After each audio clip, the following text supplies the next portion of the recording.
എല്ലാവർക്കും നമസ്കാരം. മധുരമുള്ള മറ്റൊരു മലയാളം ക്ലാസ്സിലേക്ക് സ്വാഗതം. ഇന്ന് നമുക്ക് ഉത്തരാധുനിക എഴുത്തുകാരനായ സുഭാഷ് ചന്ദ്രനെ പരിചയപ്പെടാം. 1972 ആലുവയ്ക്കടുത്ത് കുടങ്ങല്ലൂരിലാണ് ഇദ്ദേഹം ജനിച്ചത്. മാതൃഭൂമി ആഴ്ചപ്പതിപ്പ് നടത്തിയ ചെറുകഥാ മത്സരത്തിലൂടെ ചെറുകഥാ രംഗത്തേക്ക് പ്രവേശിച്ച സുഭാഷ് ചന്ദ്രൻ ഇപ്പോൾ മാതൃഭൂമി ആഴ്ചപ്പതിപ്പിന്റെ പത്രാധിപരായി പ്രവർത്തിക്കുന്നു. ഇദ്ദേഹത്തിന്റെ ആദ്യ നോവൽ ഏതാണ്? മനുഷ്യന് ഒരാമുഖം. ആദ്യ ചെറുകഥാ സമാഹാരമോ? ഘടികാരങ്ങൾ നിലയ്ക്കുന്ന സമയം. ആദ്യത്തെ ചെറുകഥാ സമാഹാരത്തിനും ആദ്യത്തെ നോവലിനും ഇദ്ദേഹത്തിന് കേരള സാഹിത്യ അക്കാദമി പുരസ്കാരം ലഭിച്ചിട്ടുണ്ട്. അതുപോലെ തന്നെ ആദ്യ നോവലിന് കേന്ദ്ര സാഹിത്യ അക്കാദമി അവാർഡും ഓടക്കുഴൽ പുരസ്കാരവും വയലാർ പുരസ്കാരവും തുടങ്ങി 12ഓളം വലിയ പുരസ്കാരങ്ങൾ ഇതിന് ലഭിച്ചിട്ടുണ്ട്. ഏതിന്? മനുഷ്യനൊരാമുഖം എന്ന നോവലിന്. മനുഷ്യന് ഒരാമുഖം എന്ന നോവല് ഖണ്ഡശ പ്രസിദ്ധീകരിച്ചത് മാതൃഭൂമി ആഴ്ചപ്പതിപ്പിലാണ് 2009. ഇത് ആരാണ് പബ്ലിഷ് ചെയ്തത്? DC books. ഈ നോവലിൽ പശ്ചാത്തലമായി വരുന്ന ഗ്രാമം ഏതാണെന്നറിയോ? തച്ചനക്കര ഗ്രാമം. അതിലെ കഥാപാത്രങ്ങളോ? ജിതേന്ദ്രനും ആൻമരിയയുമാണ് പ്രധാന കഥാപാത്രങ്ങൾ. ജിതേന്ദ്രൻ ആൻമരിയയ്ക്ക് അയച്ച പ്രണയലേഖനത്തോടെയാണ് ഈ നോവൽ ആരംഭിക്കുന്ന വരികൾ നോക്കാം. പലപ്പോഴും നെറ്റിനും സെറ്റിനും ഒക്കെ ചോദിച്ചിട്ടുള്ളതാണേ.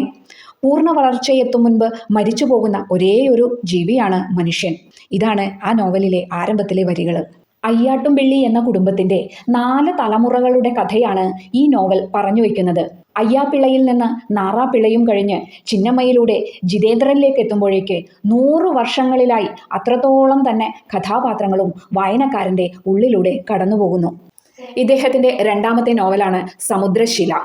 മാതൃഭൂമി ബുക്സ് 2019 പുറത്തിറക്കി. ഇതിന് അവതാരിക എഴുതിയത് ഡോക്ടർ M. ലീലാവതി ടീച്ചറാണ്. അംബ എന്ന സ്ത്രീയുടെയും ഓട്ടിസം ബാധിച്ച 21കാരനായ മകന്റെയും ജീവിതമാണ് ഈ നോവലിൽ പ്രമേയമാക്കുന്നത്. പുരാണ കഥാപാത്രമായ അംബയിൽ നിന്ന് തുടങ്ങി ഈ കാലഘട്ടത്തിലെ സ്ത്രീകളിലേക്ക് നീളുന്ന കഥാതന്തുവാണ് ഇതിലേത്. നഗരത്തിലെ ഒരു ഫ്ലാറ്റിൽ താമസിക്കുന്ന അംബയ്ക്ക് കൂടെ ഓട്ടിസം ബാധിച്ച മകനും അമ്മയുമാണ് ഉള്ളത്. ആ മകനാണെങ്കിൽ സ്വന്തം കാര്യം പോലും തനിച്ച് ചെയ്യാൻ കഴിയില്ല. അതിനിടയിൽ രോഗബാധിതയായ അമ്മ മരണപ്പെടുന്നു. വിവാഹത്തിന് മുന്നേ അവൾ ഒരാളെ പ്രണയിച്ചിട്ടുണ്ടായിരുന്നു. പക്ഷേ ജീവിതത്തിലേക്ക് കൂട്ടാൻ അവൾക്ക് കഴിഞ്ഞില്ല. അവൾ പിന്നീട് മറ്റൊരു വിവാഹം കഴിക്കുന്നു. അത് 4 വർഷം മാത്രമേ നീണ്ടു നിന്നുള്ളൂ. അതിനിടയിലാണ് തൻ്റെ മകന് ഓട്ടിസം ഉണ്ടെന്ന് അവൾ അറിയുന്നത്.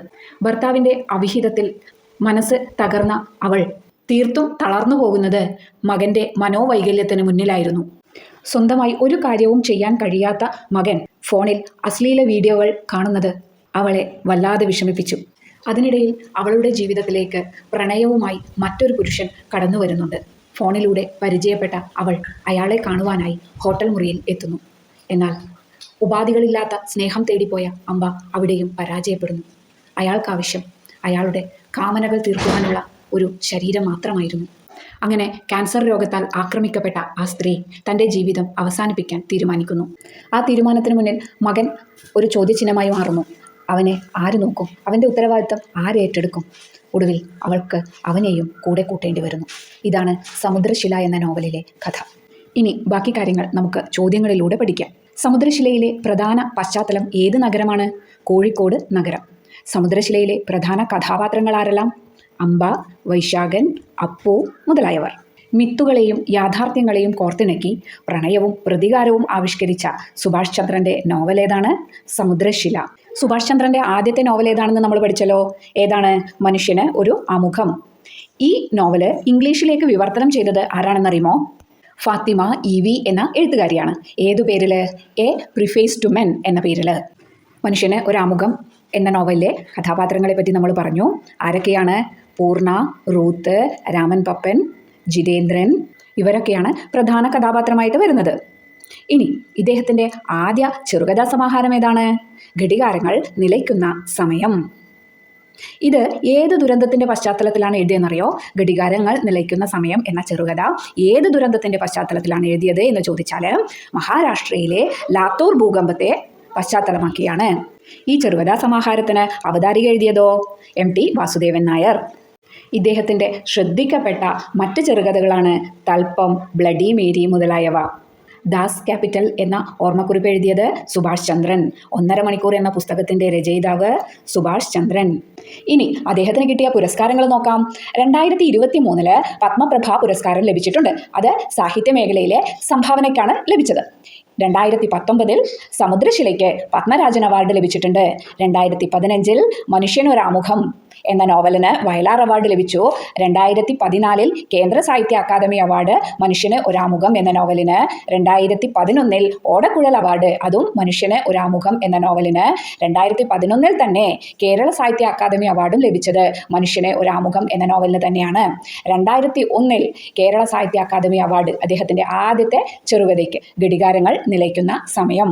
പപ്പൻ എന്ന കഥാപാത്രം സുഭാഷ് ചന്ദ്രന്റെ ഏത് നോവലിലാണ്? മനുഷ്യന് ഒരു ആമുഖം.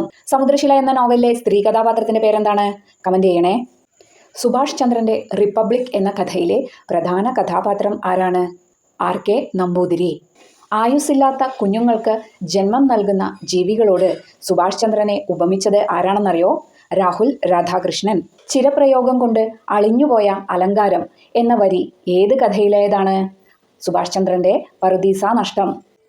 ധീരനും സ്വതന്ത്രനും സർവോപരി സർഗാത്മകനുമായ മനുഷ്യ ശിശു 60-70 വർഷം കൊണ്ട് ഭീരുവും പരതന്ത്രനുമായി തീർന്ന് സ്വന്തം സൃഷ്ടിപരത വംശവൃദ്ധിക്കു വേണ്ടി മാത്രം ചിലവിട്ട് ഒടുവിൽ വൃദ്ധവേഷം കെട്ടിയ വലിയൊരു കുട്ടിയായി മരിച്ചു പോകുന്നതിനെയാണ് മനുഷ്യജീവിതം എന്ന് പറയുന്നതെങ്കിൽ, പ്രിയപ്പെട്ടവളെ, മനുഷ്യനായി പിറന്നതിൽ എനിക്ക് അഭിമാനിക്കാൻ ഒന്നുമില്ല.